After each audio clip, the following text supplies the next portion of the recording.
कपीतजम्बूफलचारुभक्षणम् उमासुतं शोकविनाशकारकं नमामि विघ्नेश्वरपादपङ्कजं। या श्री स्वयं सुकृतिनां भवनेष्वलक्ष्मीः पापात्मनां कृतधियां हृदयेषु बुद्धिः श्रद्धा सतां कुलजनप्रभवश्च लज्जा तां त्वां नतास्म परिपालदेवि विश्वम्। गुरुर्ब्रह्मा गुरुर्विष्णु गुरुर्देवो महेश्वरः।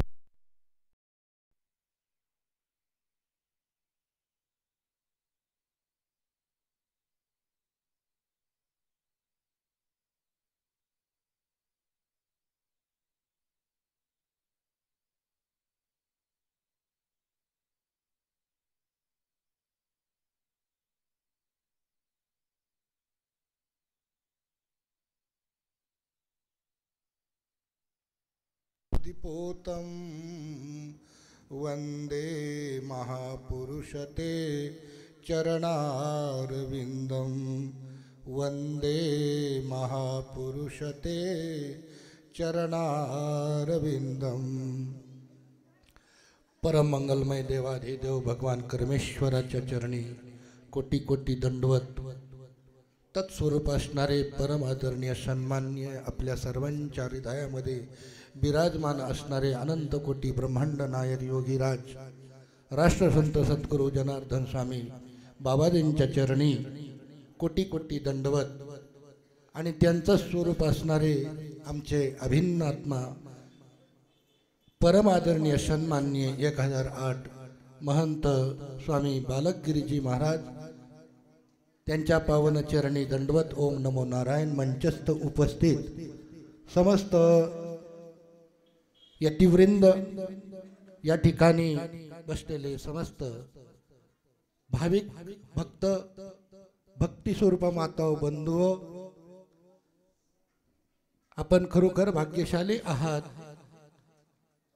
की गेल्या 26 वर्षापासून बाबांना या ठिकाणी अशा खडतर तपस्या केल्या आणि त्या तपस्याचं जे फळ आहे ते रसस्वादान आहेत, त्याचं करण्याचं सौभाग्य आपल्याला प्राप्त होत आहेत, म्हणून आपण सर्व भाग्यवान आहात। 26वे वर्ष या ठिकाणी बाबांना होत आहे। 26वा या ठिकाणी वर्धमान दिन निमित्तानं या ठिकाणी हा कार्यक्रम आयोजित केलेला आहे आणि त्या कार्यक्रमामध्ये पवित्र अशी भगवान शंकराची कथा, शिवपुराण कथा, शिवलीला अमृत पारायण, त्याप्रमाणे महिलांचं शुद्ध असं नामजप अनुष्ठान, पुरुषांचंही नामजप अनुष्ठान आणि त्या पूर्तीस्तव आपण जे काही करतो त्याचा दशांश हवन व्हावं म्हणून भगवान शंकराचा असा महान यज्ञ, त्याला रुद्र स्वाहाकार असं म्हणतात, तो यज्ञ या ठिकाणी बाबांनी संपन्न केला। अखंड नंदादीप, आपण हे सर्व कर्म करतो याचे साक्षी कोण? म्हणून अग्निनारायणाची साक्ष घेऊन अखंड नंदादीप या ठिकाणी तो कधीही न बुजता असा नंदादीप या ठिकाणी लावून सर्व कर्माचे साक्षी ते अग्निनारायणाला ठेवून हे सर्व बाबांनी या ठिकाणी आपल्या सर्वांकडून हे कर्म करून घेतलेलं आहे आणि आपल्या सर्वांचा कसा उद्धार होईल त्याचीच एक तळमळ बाबांना आहे। मग ते दुखी असतील, कोणी सुखी असतील, कोणी परमात्माचे चिंतन, ब्रह्माचं चिंतन करणारे असतील, बाबाजींचं, स्वामीजींचं, महाराजांचं एकच ध्येय आहे की येन केन प्रकारेन सर्व सर्व भगवंताचे भक्त बनावे, सर्वांकडून भक्ती व्हावी आणि सर्व भगवत भक्त होऊन त्या परमात्म्याला जे जीव शिव आपण ज्याला म्हणतो त्याचं एकीकरण व्हावं, याच्यासाठी बाबांनी एवढा मोठा अट्टहास या ठिकाणी केला। 26 वर्ष या ठिकाणी झाले, परंतु मी बाबांना 44 वर्षापासून बघतोय।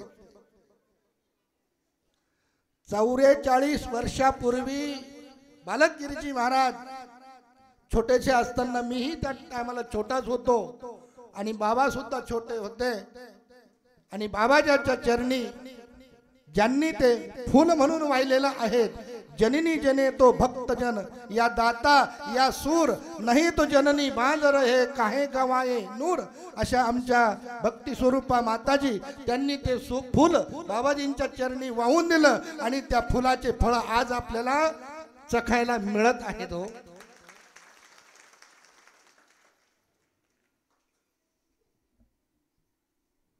म्हणून म्हटलेलं आहे, धर्मश्च तत्वं निहितम गुहाया महाजनो येन गतः पंथा। धर्माचं जे तत्व आहे, धर्माचा जो निष्कर्ष आहे, शास्त्राचं जे प्रमाण आहे, शास्त्राचं जे वचन आहे, ज्या ज्या शास्त्रवचनाने धर्मवचनाने जे महान संत गेले, बाबाजी सारखे महापुरुष महाजनो येन गतास पंथा, जे महान होऊन गेले ते त्या पंथाने गेले, त्या पंथानेच आम चालू, असा वारसा स्वामी बालकगिरीजी महाराज या ठिकाणी चालवतात। म्हणून मी गर्वाने सांगेन, सैले सैले न माणिक्यम मौक्तिकम न गजे गजे हे, साधवो नाही सर्वत्र चंदनम ना वने वने। ज्या ज्या शिंप असतात ना, त्या शिंपामध्ये, सर्व शिंपामध्ये आपल्याला मोती मिळत नसतात। सैले सैले ना माणिक्यम मौक्तिकम ना गजे गजे, एक महान असा अमूल्य जे मोती असतात, त्या सर्वांच हत्तीच्या ठिकाणी नसतात।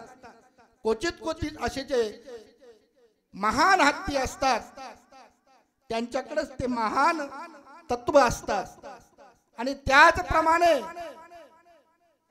वने वने म्हणजे वनावनामध्ये बरेचसे असे वन आहेत, जंगल आहे, सर्वच जंगलामध्ये आपल्याला चंदनाचे जे झाडं असतात महान, की ज्याला सर्प असे वेटाळे घालून बसलेले असतात, सर्व वनामध्ये ते चंदन मिळत नाही। क्वचित कुठंतरी कुठल्या तरी एखाद्या वनामध्ये असतं। तसंच साधव नाही सर्वत्र, संत सुद्धा सर्वत्र आपल्याला मिळत नाही। ढोंगी पाखंडी लुटेरू दुराचारी अत्याचारी आजच्या कलियुगामध्ये फार आहेत, परंतु स्वामी बालगिरी सारखे हिरे हे क्वचित क्वचित असतात, क्वचित क्वचित असतात, क्वचित क्वचित असतात। आणि या ठिकाणी ते आपल्याला सर्वांना असे हिरे लाभलेले आहेत, हे बाबाजींच्या आशीर्वादाने लाभलेले आहेत। आणि असेच महापुरुष संत जे महान असतात, ते परोपकारी असतात, स्वतःसाठी काही नाही। स्वतः त्या दिवशी ज्यांनी घराचा त्याग केला, सर्व माया मोहाचा त्याग केला, त्याच दिवशी त्यांनी साध्य केलं। परंतु तिथून त्यांचं जे कर्म असतं ते परोपकाराय साधुम शरीरः, त्या दिवसापासून त्यांचं सर्व परोपकारासाठी करत असतात। बाबांना 26 वर्ष या ठिकाणी झाले, सर्व परोपकारासाठी आहे। आम्ही सुद्धा बघतो, आम्ही चकित होतो की ह्या वयामध्ये अशा अवस्थेमध्ये 3 वाजता ते उठतात, इथंही विधी करतात, नित्यनेम इथला बाबांनी सांगितलं ना किती काटेकोरपणाने ते करतात। थोडस उणीव त्यांना चालत नाही, तंतुतंत ते कर्म झालंच पाहिजे, त्याच्यामध्ये आळस नाही, प्रवाद नाही। या ठिकाणी विधी अर्चा सर्व करून आलेले जे काही दुखेरे कुपरे असेल त्यांनाही बघून, त्यांना आशीर्वाद देऊन, त्यांना अमृतमय आपलं वचन पाजून पुन्हा दुसऱ्या आश्रमामध्ये जातात, तिकडेही विधी अर्ची करतात। अशी खडतर तपस्या तेवढाही करून दिवसभर आम्ही पाहतो कधी कधी येता जाताना काही ना काही खुटपुट खुटपुट खुटपुट चालूच राहत असत. आराम नाही, बसत नाही. कशासाठी? हे सार परोपकारासाठी, सार परोपकारासाठी, सार आपल्यासाठी करतात. असे महान संत या भूमीला बाबाजींच्या कृपेने बाबाजी सारखे लाभलेले आहे, म्हणून आपण धन्य आहोत. जास्त न बोलता मी माझ्या वाणीला इथंच विराम देतो, कारण वेळ खूप होत आहे. 2 वाजायच्या जवळपास वेळ आहे. यानंतर परमादरणीय सन्माननीय 1008 महामंडलेश्वर स्वामी येत आहेत. थोड्या वेळाने ते या ठिकाणी येतात आणि यानंतर मी बाबांना पुन्हा वंदन करतो. बाबाजी सारखे महापुरुष या भूमीला लाभलेले आहेत, म्हणून त्यांच्याकडून जेवढं आपल्याला साध्य करता येईल तेवढं आपण साध्य करा आणि आपल्या जीवनाचा उद्धार करा. हाच सर्वांचा ध्येय आहे. स्वामीजींचा बी हा ध्येय आहे. म्हणून मी पुन्हा विनंती करीन की धरा त्यांचे पाय आणि त्या आपला उद्धार करून घ्या. ओम पूर्णमदः पूर्णमिदं पूर्णात् पूर्णमुदच्यते पूर्णस्य पूर्णमादाय पूर्णमेवावशिष्यते. ओम शांति शांति शांति. ओम नमः पार्वती पते. हर हर महादेव. गजानन भगवान की जय. करमेश्वर भगवान की जय. सद्गुरु जनार्दन स्वामी महाराज की जय. धन्यवाद स्वामीजी. आपण या ठिकाणी बऱ्याचशा महत्वाच्या गोष्टी बाबाजींच्या जीवनातल्या सांगितल्या. धन्यवाद. याजसाठी जन्म घेईन मी देवा, तुझी चरण सेवा साधाया. तरीस जन्माशी यावे, दास विठ्ठलाचे व्हावे किंवा दास सद्गुरूचे व्हावे. कारण दुर्लभ असा मनुष्य देह आपल्याला प्राप्त झाला.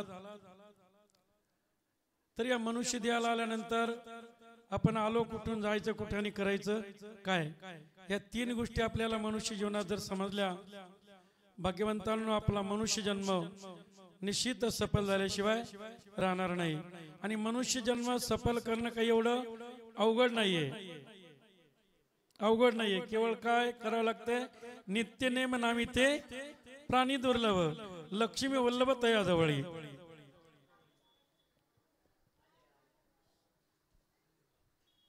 महाराजांचं आगमन झालेलं आहे. हॅलो. ओम जनार्दनाय नमः. ओम जनार्दनाय नमः. ओम जनार्दनाय नमः. ओम जनार्दनाय नमः. ओम जनार्दनाय नमः. हॅलो.